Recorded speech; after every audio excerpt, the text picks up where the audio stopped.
and welcome back to another episode of Security Insights, where best practices of cybersecurity meet real-world workplace.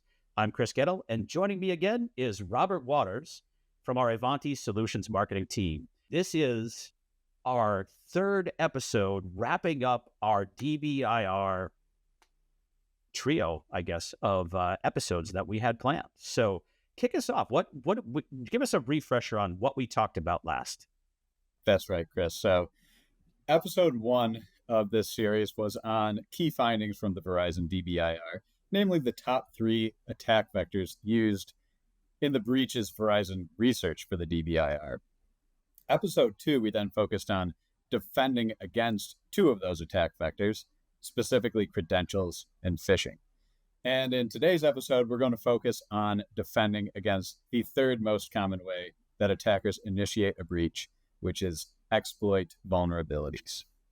I'll have to say that this is the one that's most near and dear to my heart. I've been basically in this space for 20 years. It's a little bit of my career right there. You got me beat there by a few years. I won't say how many, but also near and dear to my heart because this is where I focus as well. So, we're both excited. So let's get right into it. And Verizon's analysis showed that there was 180% growth between the 2023 DBIR and the 2024 DBIR in attacks involving the exploitation of vulnerabilities as the critical path to initiate a breach.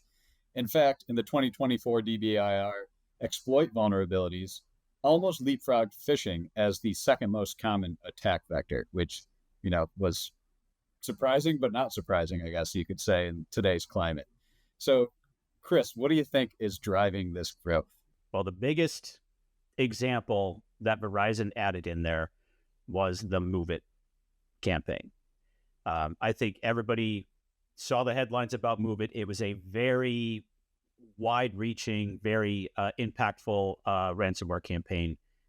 Impacted a lot of companies out there. So that one was a very large contributor to this. In general, I would say that the number of ransomware attacks around Move It and a few other kind of major incidents were significant contributors to this. But we're also seeing some feedback from a couple of other sources, which we'll talk about as we get into the next section here, which really kind of outline that it's not just a couple of big events that happened. There's some serious trends going on here that are going to continue to push this, the number of exploits against software in general, number of attacks exploiting software, and also the number of exploited vulnerabilities in general, including a spike in 0 days that we can expect to continue. So overall, yes, there were a couple of outliers that really spiked the number of software exploits, but there's a lot of additional in there that is concerning. And, we need to be looking ahead to this and see what we can do to stay ahead of this wave. 100%. Yeah, Move It was definitely sort of the celebrity vulnerability of the year, and we saw a lot of activity around that, and we're still seeing it today. But this overall growth, I think, is part of a bigger trend. So Move It is a specific example that explains, that 180% spike in attacks involving the exploitation of vulnerabilities over just 1 year.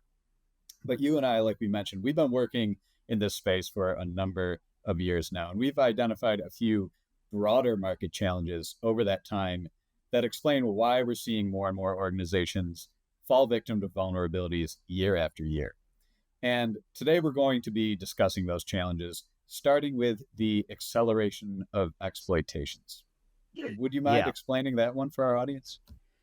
Yeah, so couple of things. There's when you have a vulnerability identified, that vulnerability, it may or may not have been exploited. It breaks down into a few categories. There's a vulnerability that's been disclosed privately. That's the best possible scenario. That means that a researcher identified something, they reached out to a vendor and said, hey, you've got this problem. That vendor was able to resolve the vulnerability quietly without it ever getting public or having the information about it being exposed. And that's where we see hey, Microsoft did an update and it included X number of vulnerabilities being resolved. And there's no disclosures or exploits against those vulnerabilities, right? Most vulnerabilities follow that path. Then there's the vulnerabilities that have a known exploit against them. Now, those kind of fall into two categories.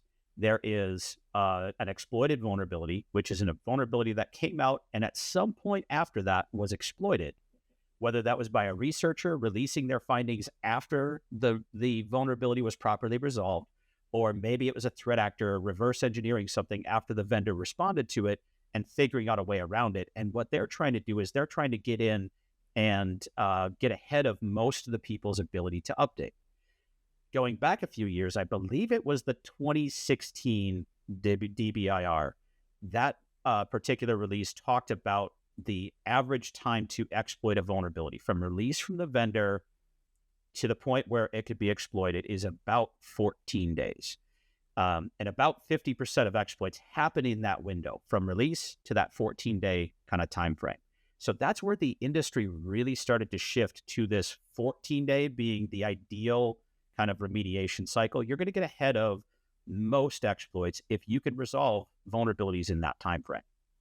Now, the worst and the most frustrating of those is when a vulnerability gets exploited before an update is even known. So this is a 0-day exploit.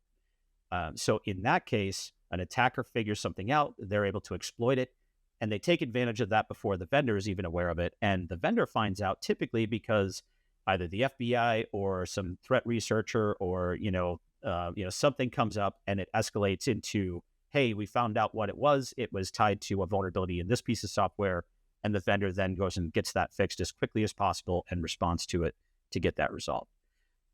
So if we look at each of those categories, the 180% growth that we saw year over year from the 2024 Verizon report was really looking at all exploits. Google released some research earlier this year that was looking at 0-day exploits. So their research between 2022 and 2023 showed a 50% increase in the number of 0-day vulnerabilities that were exploited. So that was going from like the mid 50s range to the high 90s. I think it was around 97, was the number of vulnerabilities that report was kind of saying were exploited in 2023. We're already seeing some additional signs that that's going to get worse, the number of 0 days. In early June, roughly, there was an article that talked about some researchers at the University of Illinois. They are training AI agents to be able to go out and look at a website and identify unknown vulnerabilities. And after identifying them, even being able to devise a exploit to take advantage of said vulnerability. So if a research team is doing this at a university, you can guarantee that there's threat actors doing the same thing. So think of the possibilities of a threat actor training up an AI agent to look at a very specific application and training that AI agent with all of the behaviors that they would do if they were going to research and try to reverse engineer vulnerabilities in that. So taking my knowledge and sophistication, putting it into this AI agent, packaging it up and saying, go find me more vulnerabilities to exploit in this piece of software. And then training up different agents for different types of software and being able to build a faster acceleration towards getting 0-day exploits, that they can take advantage of. So this could start to ramp up in some interesting ways over time. So exploit-wise, I think, one, the DBIR 180%, we're going to see there's going to be some continued growth in the number of software exploits that will occur. The Google research looking at the number of 0 days, I expect that will continue in at least double-digit growth in the next few years as well. Yeah, I think you're spot on there. Honestly, before you even brought up the can of worms that is AI, that's what my brain first jumped to when we were talking about the exploitation acceleration issue. I mean, AI is the hot topic right now, and that's certainly something that's going to fuel that fire and make it even worse. And that is just one of the issues we're seeing here in the vulnerability space. But the second reason we're seeing more organizations attacked via exploited vulnerabilities every year is continuous releases. You want to touch on that one a little bit too? Yeah. So this is a concept that as the world shifted to especially cloud-based soft platforms and products, organizations tried to shift to more agile delivery models, and continuous delivery is absolutely one of those models. So there's only a few vendors left that keep to a consistent release cadence for their security updates. Microsoft being one of those. So Microsoft Patch Tuesday, I think everybody on this, listening to this podcast knows what that is. If not, go to Ivanti.com, and under resources, you're going to see a section there for Patch Tuesday. And under there, you're going to see a lot of information about that, including a way to sign up for our regular webinar. Yes, that was a shameless plug. I apologize. But with that, you've got Microsoft doing theirs. You've got Adobe, who standardizes on Microsoft's Patch Tuesday as well. And you've got some vendors like Oracle still does a quarterly release that's on a predictable schedule as well. Other vendors, let's take Apple as an example. Apple doesn't have a consistent release schedule. They're on the continuous release model. They release their OS updates and things every 3 to 5 weeks. So 3 to 5 weeks, expect a Apple OS update, Apple applications like Safari as well. Other vendors like Google Chrome, basically they're responding to security vulnerabilities so quickly that in August of 2023, they decided to just announce that you should expect a Google Chrome update resolving security vulnerabilities every week. So that means Chrome and Edge are updating every week. Firefox, still on a continuous release cycle, probably 2 to 3 a month that you could expect from them. That means basically I've got browser updates every week of every, the whole year round. And Firefox, at least 2 to 3 of those weeks every month. So I've got 3 browsers to update almost every week. Other solutions like Zoom or WebEx or Wireshark, whatever third-party apps you're using as well, are going to be on a continuous release cycle. They're going to release whenever they release. So back to that Patch Tuesday webinar that we host every month, we have an entire section that we call Between the Patch Tuesdays, where we just rattle off all of the notable updates that happened across the third-party realm that included security fixes. So with that, we've already seen some shifts in the industry to try to adjust for this challenge. Those of you on the patch management side, you're used to doing your compliance reporting based on a maintenance window. On Patch Tuesday, my maintenance window starts, and if we're going with that 14-day SLA like we kind of mentioned before, I start counting from there, and at the end of that maintenance cycle, I'm going to say, how compliant am I? If my threshold's 95%, that means if I was pushing 10 updates out, by the end of that 14-day cycle, I need to be at 95% or better compliance against those 10 updates. Security teams, you have probably already made this shift to say, no, we can't do our SLAs based on your maintenance window. Our SLA has to be based on the exposure time.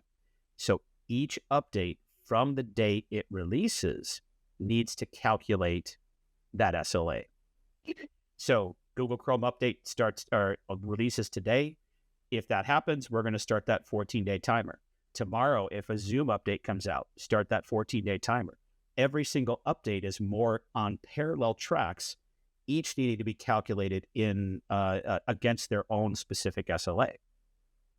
Security's already been asking for this. We know that patch customers are already being asked for this by those security teams as well. And in fact, the way we built our compliance reporting experience in the Ivanti Neurons patch management experience is based around that kind of sliding SLA model. So that's what we mean when we're talking continuous update. We've got updates coming out pretty much every week, sometimes multiple times a week, that we have to keep up with. 100%. Yeah, and that's a lot. That's a lot for a team to keep up with when you're used to that normal Patch Tuesday cadence that historically it's always been. No longer the case. And I just have to say, as a marketer, I give you kudos for your shameless plug of the Patch Tuesday webinar, and I'll double that. Definitely go check that out if you're listening here and you're not already a listener of that webinar. There's a lot of great information on there.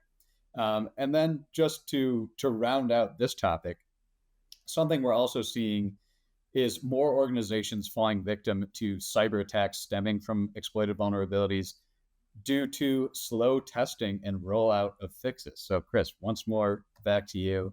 Can you touch on that for us? Yeah, so there's a couple of things that are often a challenge here. For those of you who are aware of, there's a forum called patchmanagement.org. It's got over 10,000 subscribers, and they are laser focused on the topic of patch management. They talk about all sorts of things, and there's a very large following in that forum that subscribes to the model of, I want to give some soak time to these updates to let them get the issues worked out before I deploy it to my environment. We all have a finite number of resources. So even if I'm doing a rollout, like a phased rollout plan, the industry term for it is ring deployment. So I break things out into a 1%, 9%, 90%, like test ring, early adopters, production, right? You may do more or less rings, so however you do that, but you've got some level of pilot users and production rollout that you do. So the whole premise here is trying to flush out issues before they go and break things across my environment. There's a huge following of people, again, in that patch management forum, that are of the mindset to say, I'm going to defer, my production side till at least 14 days or more out to see if the broader crowd is finding any major issues. Well, the aggressive schedule that these exploits are happening on now, the frequency that they're occurring, is not going to give us time to allot for that long tail exposure time. And your security teams are already saying, that's too long. We need to start to dial that in and really close that gap as much as we can. So 14 days, I believe over the course of the next few years, that 14-day SLA that most organizations have gotten to is going to shrink down to 7 days. And for the really aggressive companies, even less than that. In fact, we had an event down in Texas earlier this year, our Ivanti summit that we had down there. One of the conversations during that summit, we were talking about this topic. And in the room, we had everything from retailers, healthcare, manufacturing, all verticals pretty much represented.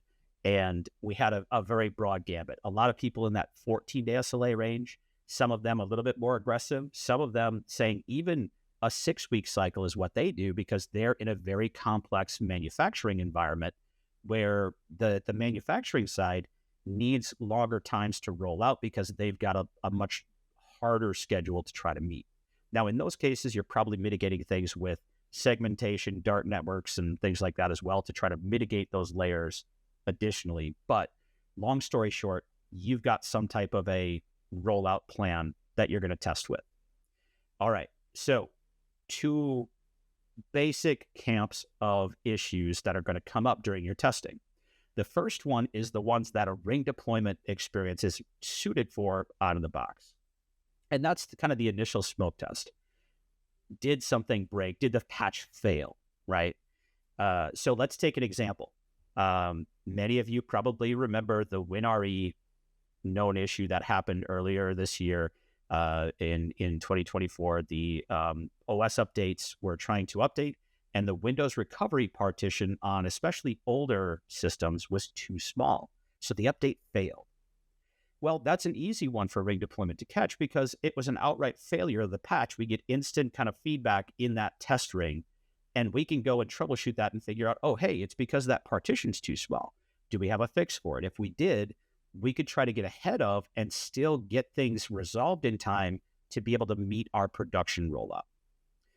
Let's go to the other camp of issues that we run into. When the patch succeeds, well, something else could still break further downstream. So let's go back a couple of years to a very little known security vulnerability called Print Nightmare. I know it's bringing back horror stories. 3 people just crawled under their desks and started rocking. It was a horrible transition going from the pre-Print Nightmare era to the post-Print Nightmare era. The print spooler, all interactions with it, it was a radical change. And what happened was Microsoft changed how basically the rules of engagement on printing in general. They had to lock things down significantly. They had to really change the behavior there. And what happened was the patch, the OS update, for most of you, successfully installed. But printing everywhere in your organization broke. Okay, so how is ring deployment supposed to tell me about that issue? The patch succeeded.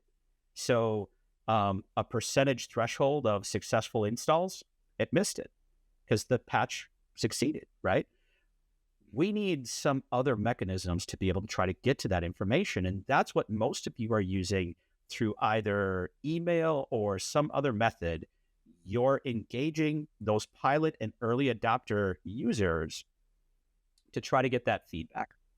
All right, so 2 issues, one that we solved with ring deployment today, the other one, which is an unsolved problem. So we've laid out our 3 challenges, Robert. We've got the number of exploits increasing, continuous release cycles, and we've got the downstream issues of patch deployments that we can't really test against very effectively. 100%. And now that we've scared everyone with these issues and laid out the reason more breaches are stemming from exploited vulnerabilities than ever before, let's talk about how organizations can reverse this trend and better proactively defend against vulnerabilities. Spoiler alert, or not much of a spoiler if you've been listening to Chris talk, the answer is almost always patch management, right? However, organizations have had patch management programs in place since the dawn of time, effectively, when we're talking from a technology perspective. And yet we've still seen this rapid 180% growth in the number of cyber attacks involving the exploitation of vulnerabilities as the critical path to initiate a breach. The logical answer to that issue would be to simply patch more vulnerabilities more often. But that's operationally infeasible given the number of vulnerabilities that exist today. I think it's somewhere north of 300,000 at this point, and hundreds and dozens more added every day. So the reality is, when it comes to patching, it's really a quality over quantity situation, right? It's not about patching more, it's about patching better. And how do you do things better? You follow best practices. And fortunately for our listeners, Chris, as he alluded to a couple times already, has many years in the patch management space, and he has prepared 3 best practices for this podcast that you can implement today to make your patch management program more effective in defending against exploit vulnerabilities. So, Chris, let's talk about the first best practice here, which is leveraging risk-based insights. Yeah, so Robert, what we're talking about here is we can't just take those 300,000 plus vulnerabilities and say, go tackle them all. We've got to bring a level of risk understanding into the equation.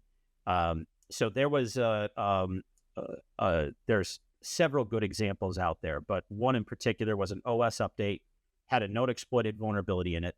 That known exploited vulnerability had a CVSS score of 5.5 and was categorized as moderate by Microsoft.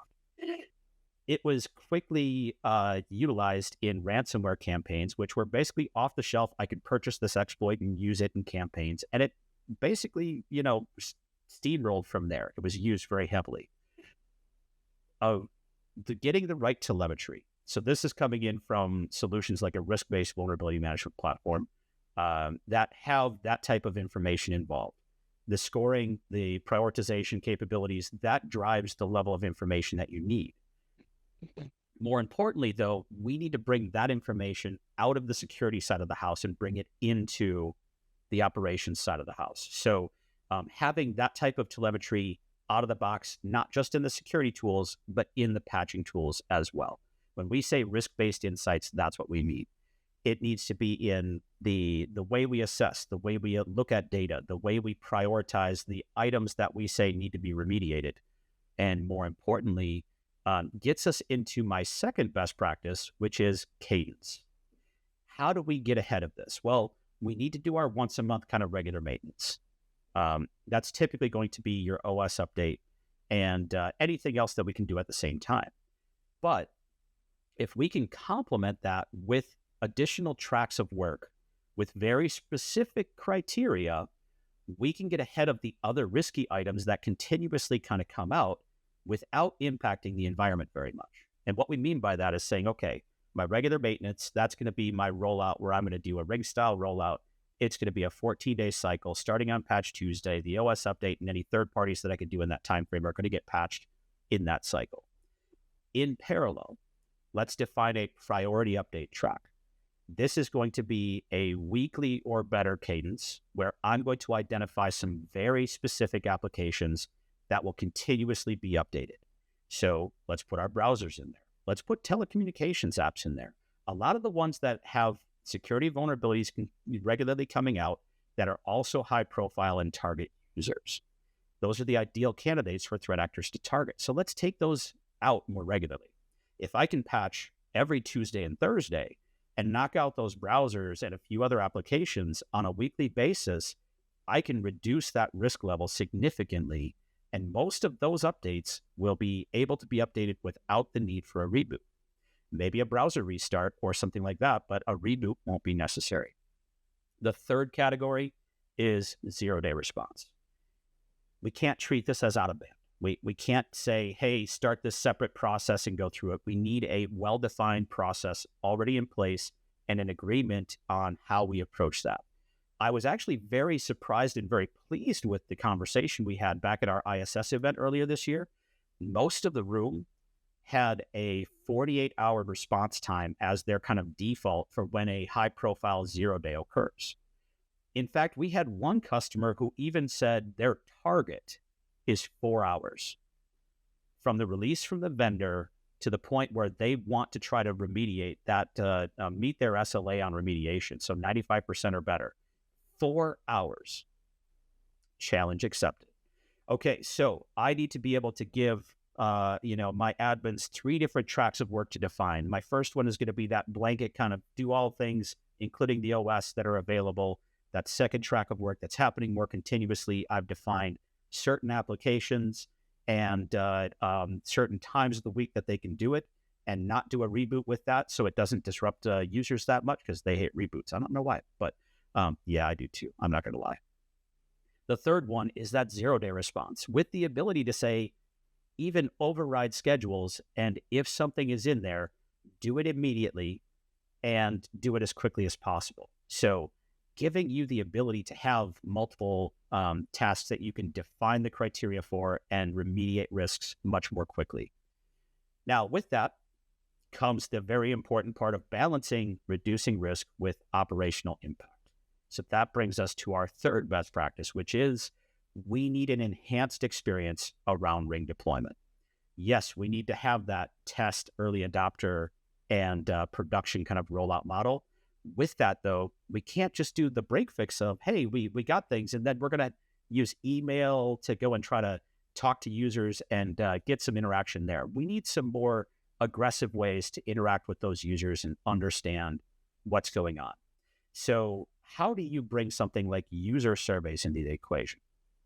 Being able to take a user survey, go out and poll those users directly. In my pilot group, I want to survey 100% of those users. And unless I reach a sentiment level of neutral or better and do that for at least 50% of those pilot users, I want to break the process and have a human intervene before we move on. In the second stage, let's poll 30% of those users. And same thing, like sentiment needs to be neutral or better, and we need at least 50% of the respondents to respond back with a good sentiment before we'll move on to the production stage. So that gives us more immediate user-based feedback to flush out those downstream issues. Now, telemetry and other capabilities and the advent of AI being able to take that information and try to bubble up to insights and other things that might be able to tell us of a downstream issue. If we know that updates were just applied and we can monitor certain applications or logs or events happening, if the print spooler just updated, and we see printing errors occurring elsewhere after that occurred, we can correlate that information and figure that out. So on the horizon, I expect that we're going to see the use of AI and technologies like that to really drive insights into this kind of downstream impact issue to try to make it so we could speed up the remediation cycle. All right. That was expertly put, Chris. And I don't really have anything much to add there other than at one point you mentioned users hate updates. I'm an end user myself, and it just so happened as you were talking, I got a notification that I need to restart to make some system updates. So why don't we take this home before I get cut off? Absolutely. And by the way, that was not planned, but it is funny. That is part of our, the once a month OS update. Yeah, that's why he's getting the reboot prompt. Sorry, Robert, that is a feature. We need to make sure your actual update gets installed. All right. So taking it home.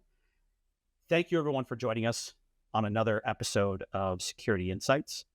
And as always, feel free to share the episode if you liked what you heard, because that always helps our stats and gets other people aware of our podcasts. This concludes our 3-part series on the Verizon 2024 Data Breach Investigations Report. We appreciate you following all 3 episodes. It was a great kind of exploration of some of the new trends that are going on in the space of breaches in general. And we'll be back next month with a new topic around cybersecurity. So be sure to subscribe and come back next time. Until then, we'll see you later.